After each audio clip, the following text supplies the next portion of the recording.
In today's show, Matthew Nix's game day ritual. And chasing a third flag in 6 years, how success breeds success.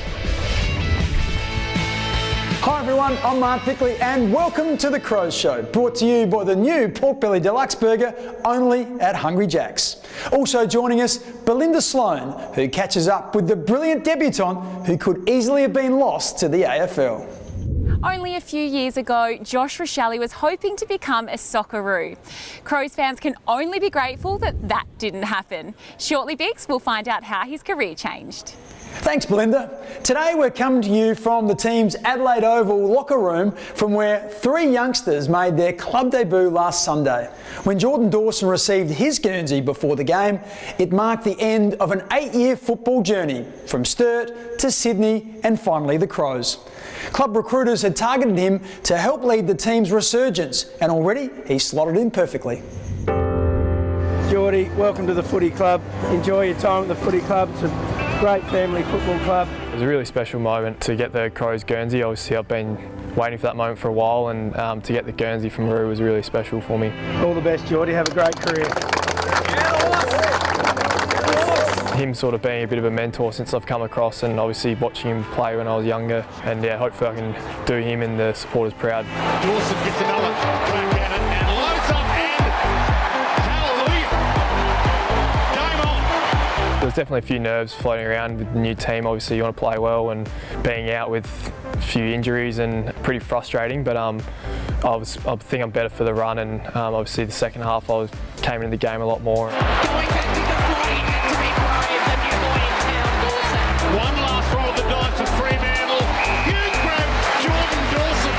I think the crowd sort of got us back into the game when we kicked a few early in the third, and it was unfortunate that we couldn't get over the line, but I think going forward, if we have that same energy, it's going to go a long way to us winning games.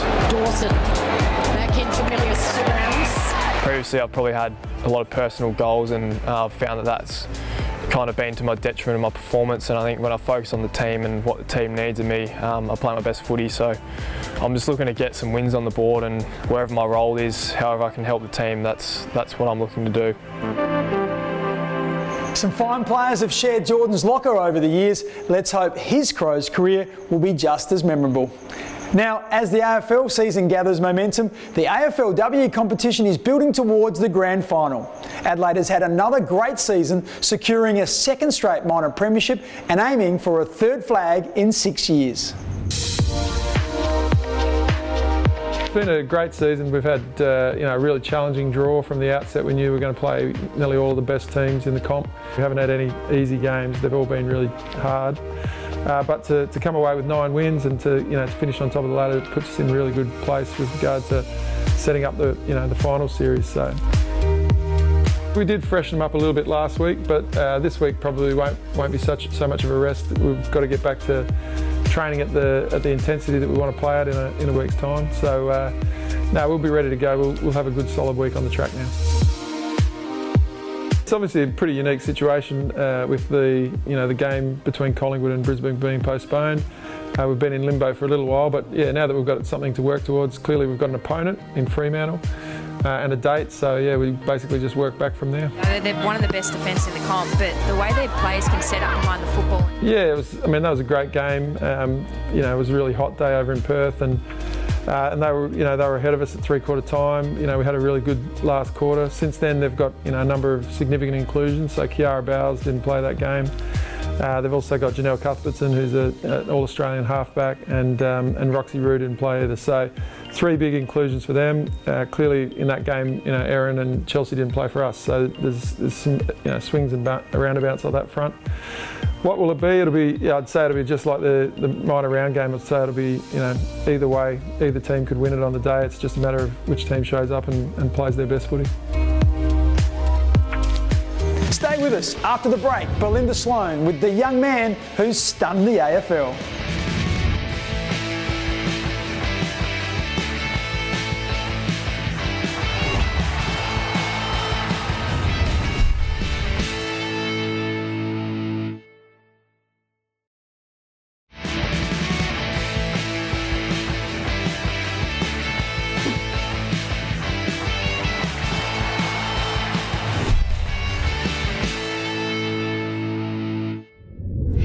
of last year's AFL draft, Josh Rachele was described as a competitive beast with an X factor that could turn games.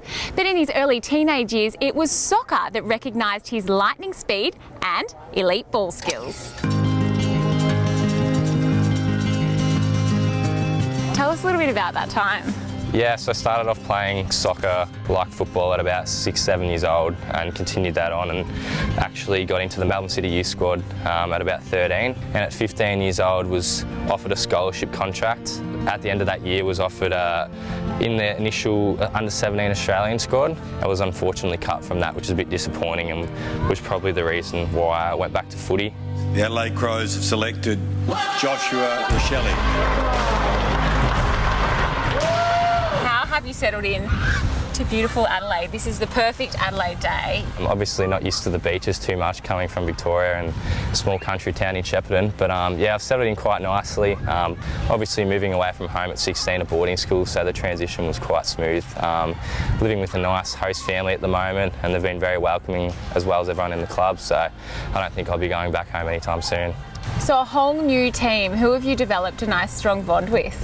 Earlier on, Tex was probably the main one coming in, that forward connection, both playing in a similar position, and he kind of took me under my wing pretty early on, so he's someone I've leaned on for advice and guidance along the journey. I'm sensing like a bit of a throwback to Tex's mullet as well there. Yeah, I have been compared to a little bit. I think mine definitely looks better than his though. I have to agree. Yeah. Sorry, Taylor. Big moment, Rachele! What they recruit him for. What are your strengths as a footballer? The main strengths of my game is definitely my goal sense around goals. I'm a very competitive person who wants to get the best out of not just myself but all my teammates. And I think the other one would definitely be my power and speed.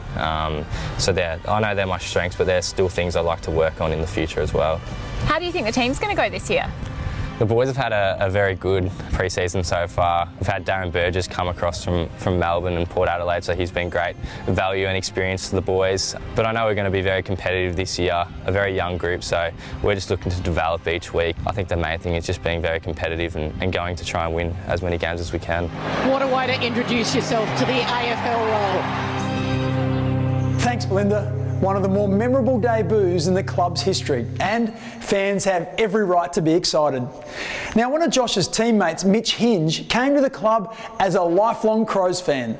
When he was a young kid, Mitch idolised one player. In this Hungry Jack's Whopper moment, he opens up about his boyhood hero to Tom Duday. All right, I'm joined by the Hinge bot, Zing bot, Mitchy Hinge. We're here to talk about your Whopper moment. I'm very excited. You're a funny character, so I'm excited to see what you got. So let's get into it. Talk us through your Whopper moment. Tom, thanks for having me.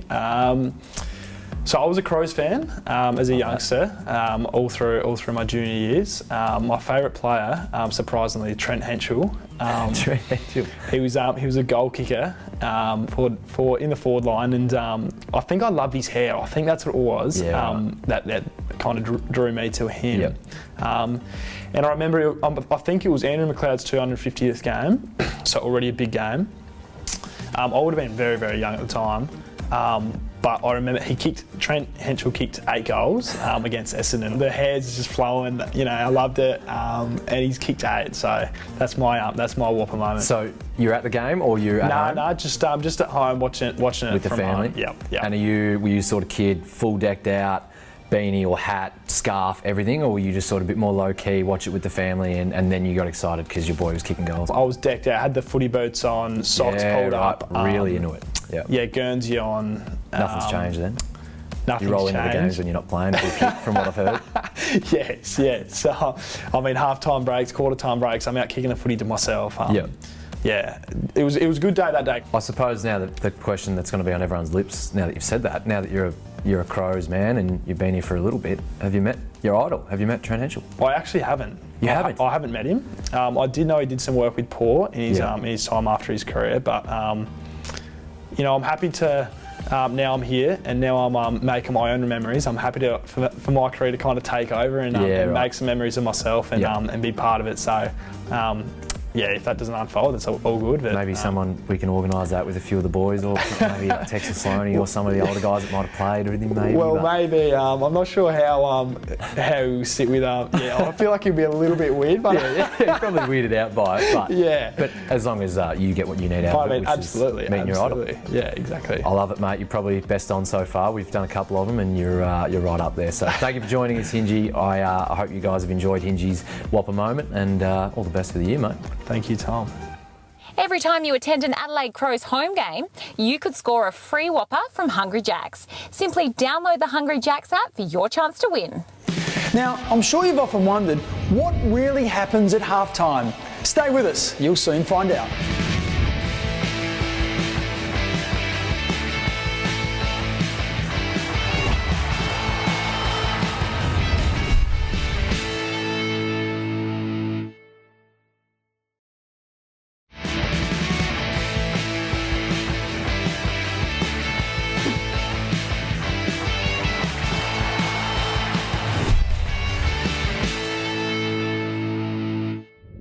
Welcome back to the Crows Show.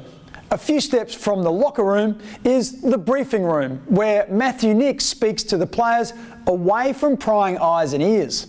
Coaches and players have a lot to cram into the 20-minute halftime break. So, with the help of Dr. Jones and partners, let's get a clearer picture of what happens.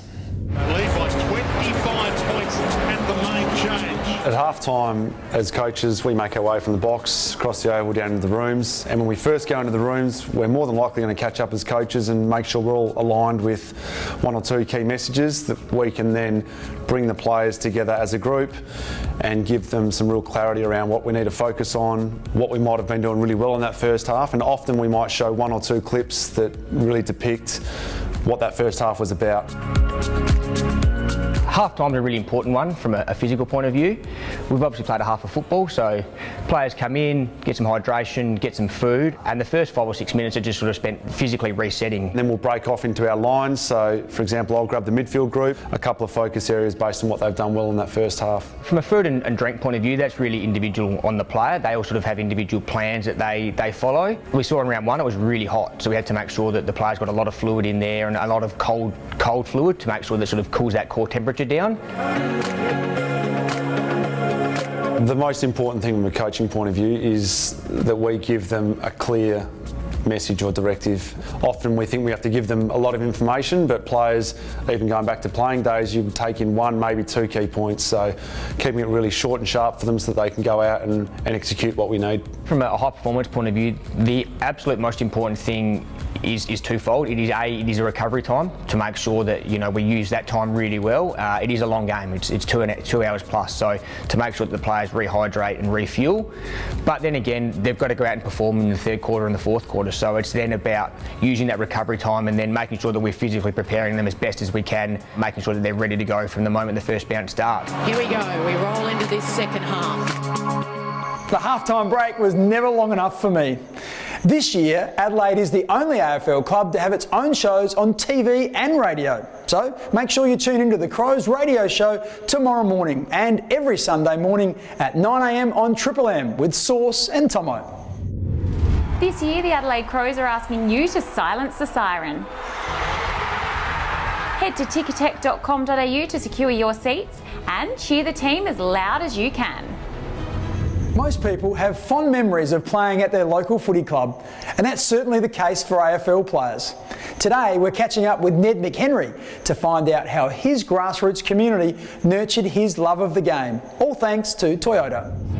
McHenry, huge moment, and he's equal to it. My local footy club was the Macedon Cats in Victoria, in the Macedon region there, and then I moved to Geelong when I was a youngster and played with the Barwon Head Seagulls there. Favourite memories of playing grassroots footy was when I was young and setting out my little outfit or my little kit the night before the game and getting everything ready, and then waking up with excitement, kicking the dew off at like 8:30 or 9 o'clock in the morning and having my parents come and watch me. And he's bowled by the Ducks. McHenry stripped him. I remember falling in love with footy from a really young age. There wasn't a particular moment when I knew it would happen, but I would always be kicking the footy at lunchtime in primary school or out in the backyard. So I think just like any kind of young Australian kid, I just loved my footy growing up. This year I'm so excited to be a Toyota ambassador and be alongside them as they've raised over $8 million for local clubs with their Good for Footy initiative. That for me, coming from local footy as a junior and still having really strong memories of local footy means a lot. The Toyota Good for Footy raffle is back in 2022, and this year there are even more prizes to be won, including 3 brand new Toyotas. 100% of all the proceeds from the raffle go directly to your local club. To register, simply go to toyota.com.au and cash up your club. Still to come, why an AFL veteran gives the Sandful a big rap.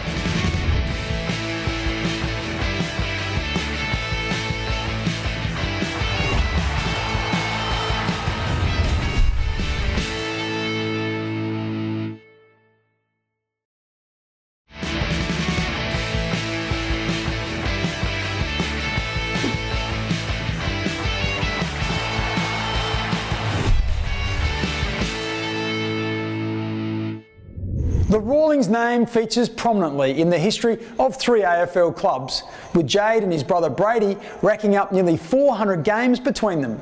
Jade is now in his 2nd year as coach of Norwood in the Sandful, and in this segment, brought to you by Bendigo Bank, he speaks highly of the local competition.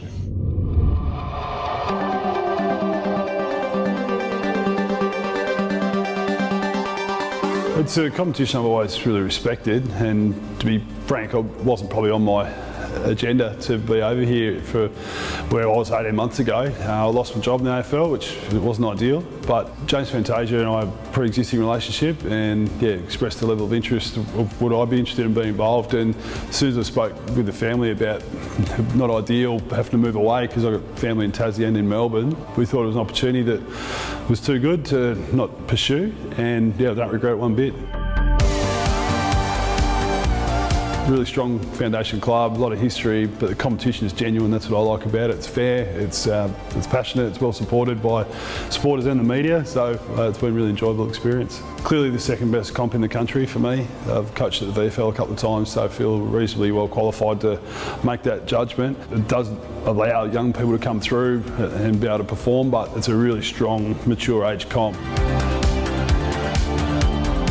I love what I do. I feel as though I've got a very fortunate position being a coach in Norwood with 144 years of tradition and history. So I don't look too far forward anymore. I probably did when I was a younger coach, being quite aspirational. I feel like we've got a really good environment here where everyone enjoys being here, and we're fit, we're hungry, and we're pretty young. So I'm enthused by that. And generally you don't win flags in the summer, but you can go a fair way to lose them if you don't get it right. And we feel as though we've had a strong summer.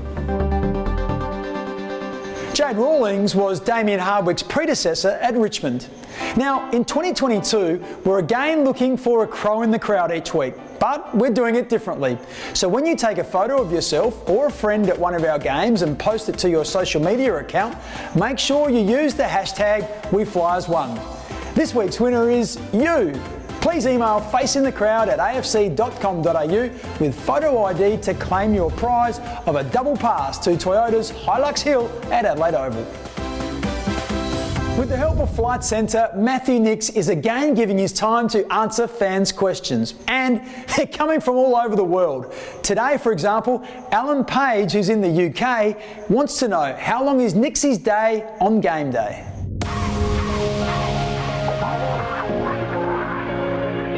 Alan, thanks for the question about match day. Yeah, match days are quite big. Obviously there's preparation involved, but once we're at the ground, we're normally there a couple of hours prior, and often there the same after. So it's quite a long day, and then we get into the detail of coding the game and having a look through how it is we're going to improve and how we develop as a group moving forward. Well, that's about all we have time for today. Don't forget to keep an eye on @TheCrows Show on Twitter for all the latest news, and check out the club's social media accounts, Facebook, Twitter and Instagram. Thanks for your company, and together with Belinda Sloane, I look forward to joining you again next weekend on 7. Bye for now. This program was proudly brought to you by the new Pork Belly Deluxe Burger, only at Hungry Jack's.